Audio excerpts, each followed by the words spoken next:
Bongbong Marcos binigyan ng okra ng isang batang nasunugan sa Tondo. Aba. Ibinida naman ni BBM na kinagabihan ang ulam niya ay okra. Aba. Ng bata. Nagusto.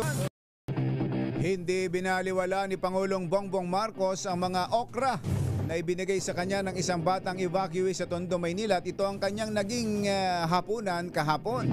Pinasalamatan ng Pangulo ang bata na tinawag niyang batching na kanyang nakilala sa pagbisita sa evacuation center sa General Vicente Lim Elementary School sa Tondo na ginawang pansamantalang tuluyan ng mga nasunugan sa Happy Land. Sa kanyang FB post, ibinida ng Pangulo ang larawan habang yakap ang bata. Ito pala. Yung nagbigay ng okra. Yung maliit na yun? Dala-dala niya. Dalawang magkapatid pala. Dalawang bata. Nagbigay siya ng... Pinalitan niya ng Jollibee. Jollibee. Sigurado ka sa Jollibee. Sabi ni Kevin Tan, uy, McDo yan. Pula. Hindi, pula na rin kami. So yung okra.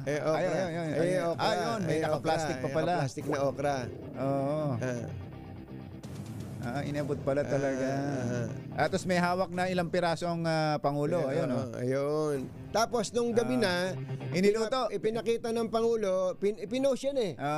Asan yung picture natin? Yung ayan na. Alam mo naman, itong presidente mahilig sa pinakbet yan. Pinakbet. Ayun, kaya ang ulam niya nung gabi ay pinakbet. Pakbet. Ganun ba?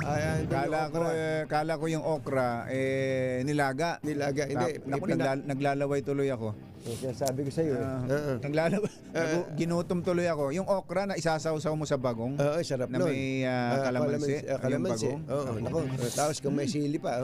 Siling pula. Yung galing sa Quezon, sa Bicol.